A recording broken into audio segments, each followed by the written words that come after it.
Rumah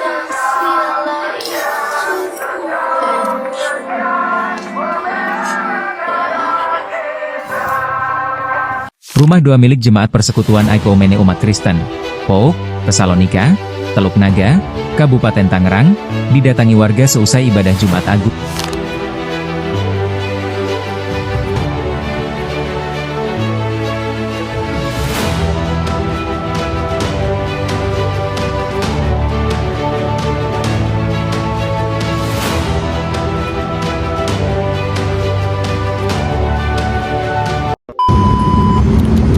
Halo, sebelumnya kenalin Kak, nama aku Stephen. Aku dari Pradita University. Jadi yang waktu itu aku udah nanya ke teman kakak, aku kan berkenan untuk mewawancara kakak untuk nanya-nanya tentang terkait permasalahan gereja kakak yang kemarin ya, yang disegel, gereja POUK yang ada di Teluk Naga.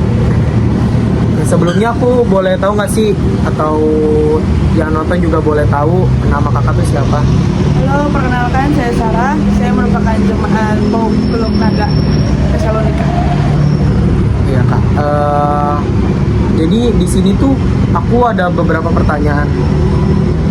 Jadi aku tuh pengen nanya-nanya tentang permasalahan yang kemarin dan tanggapan dari jemaat langsung yang berada di situ waktu kejadian. Jadi aku mau nanya yang pertama tuh, kakak tuh di situ udah gereja berapa lama ya? Kalau saya sama keluarga sih di gereja udah dari saya kecil.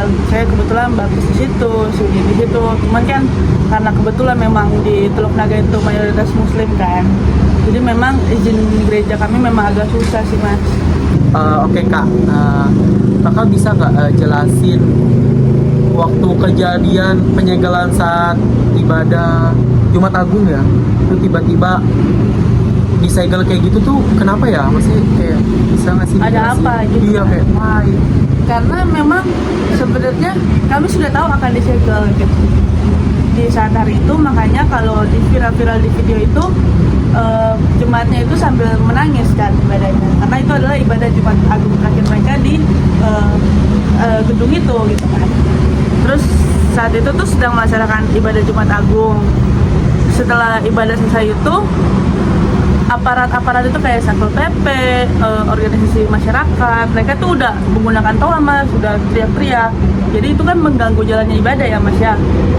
Aku juga sempat lihat di Instagram sampai booming banget. Iya kan. Sampai teman-teman aku tuh yang nggak tahu daerahnya bukan di situ sampai nge-repost juga. Itu tuh sampai ada banner sampai dipatahin gitu ya. Itu aku Iya. cukup prihatin sih sampai segitunya. Ditambah lagi kan ibadah Jumat Agung kan itu sakral. Tuh setahun sekali kan mas ya. Iya. Setelah itu tuh kan aku baca itu ada permasalahan tuh di izin bangunan. Katanya tuh udah ngajuin ya dari 2023. Itu tuh sampai sekarang tuh kayak maksudnya tuh kayak gimana ya? Nah sebenarnya tempat tersebut itu memang terdaftar di pemerintah itu sebagai rumah doa mas. Cuman memang kami itu saat 2023 itu sudah memasukkan ke pemerintah untuk diganti lah jadi tempat ibadah. Cuman ya gitu kehalang persyaratan administratif, terus dari masyarakat sekitar yang menolak. Sebelum penyegelan ini ya ada nggak sih kayak peringatan resmi dari pemerintah atau tiba-tiba langsung aja kayak dia bertindak? Nah biasanya kan kasus-kasus kayak gini tuh pemerintah itu selalu memberikan surat gitu kan, SK atau surat keputusan lah. Cuman dalam kasus ini tuh jemaat merasa bahwa tindakan pemerintah sama ormas-ormas tuh terlalu tiba-tiba lah gitu, tanpa adanya sosialisasi yang cukup.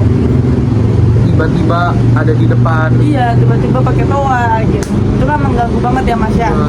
Ada nggak sih tekanan atau dari penolakan dari warga sekitar sebelum kejadian penyegelan tersebut?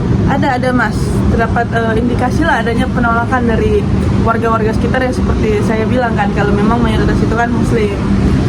hal ini tuh sering menjadi salah satu faktor utama lah dalam proses perizinan rumah ibadah. Seperti yang mas-mas ketahui lah, di Indonesia kan susah kan ya. Menurut dari pihak gereja atau dari pihak jemaat deh, apakah penyegalan ini tuh murni soal administrasi atau ada unsur diskriminasi? Kalau dari jemaat, kami menganggap ini bukan hanya soal murni administrasi gitu, tapi mereka memang tidak senang ada bangunan gereja di tengah-tengah komplek tersebut gitu. Jadi nggak cuman karena administrasi aja, emang dia dari awalnya tuh emang tidak suka dibangunnya rumah doa yang ada di komplek tersebut. Padahal beribadah kan harusnya dilindungi sama negara ya mas ya. Betul banget. Bagaimana sih perasaan jemaat ketika ibadah tiba-tiba tuh dihentiin, sedangkan itu momen sakral lagi Jumat Agung memperingati kematiannya Tuhan? Betul. Ya pasti nggak usah diomongin, pasti jemaat dikecewakan, terus merasa terpukul juga, merasa kok perasaan saya ibadah di sini aman-aman aja, saya nggak mengganggu gitu, tapi malah jadi seperti ini. Apalagi kan kami di gereja itu kan tidak bangun tenda di depan seperti gereja-gereja lain kan, kami hanya menggunakan gedung utama. Setelahnya itu kan ada mediasi ya, setelah dari penyegelan tersebut dari ke ormas-ormas. Nah, setelah dari mediasi dari ormas-ormas ke pemerintah, dari Kementerian Agama, itu tuh menurut jemaat sama gereja tuh hasilnya tuh adil nggak bagi kalian? Bagi jemaat? Iya. Memang ada mediasi setelah viral itu kan. Nah, mediasi yang kami dapat dengan Kementerian Agama itu hasilnya menurut kami belum dianggap sepenuhnya adil mas, karena memang diberikan solusi sementara, yaitu di ibadah berjalan di aula kecamatan, tapi kan penerimaan masyarakat itu belum sepenuhnya terselesaikan lah masa. Jemaat belum merasa senang lah dengan, masih kurang puas untuk ada hasil dari mediasi tersebut ya. Jika kondisi tersebut belum berubah untuk kedepannya, apa sih dampak bagi kehidupan beragama jemaat-jemaat yang ada di situ untuk kedepannya? Pastinya kita merasa kondisi itu, dampak itu pasti sangat, kami tuh jadi takut mas, punya rasa takut untuk beribadah kembali kan. Karena bisa dibilang itu nggak bilang ke trauma juga sih, tapi iya sih, cuman kan pasti kena mental lah mas. ya shock lagi, kan, ya kan? pasti lagi beribadah tiba-tiba diteriak-teriakin seperti itu. Apalagi kan itu sakral pas lagi ada perjamuan kudus kan, Ya. pasti setiap mau ibadah kami ada rasa was-was nih, takutnya kejadian kemarin tuh terulang kembali. Untuk pertanyaan terakhir Kak, ada nggak sih pesan untuk masyarakat yang terkait dari toleransi agama tersebut? Saya harap sih pemerintah Indonesia, khususnya pemerintah Tangerang ya mas ya, lebih aware lagi lah sama umat-umat beragama dalam beribadahnya gitu. Karena kan seperti yang kita ketahui di Indonesia kan agama bukan hanya satu ya mas ya, ada 7 agama. Jadi kami harap kami punya membangun rasa tidak khawatir kami lagi lah mas dalam beribadah gitu. Karena kan kasus penyegelan gereja ini kan bukan hanya terjadi saat ini aja ya mas, dari dulu-dulu kan sudah ada gitu. Tapi nggak seviral yang ini. Karena emang menurut pandangan aku juga, kita punya agama masing-masing. Agamaku, agamamu, agamamu.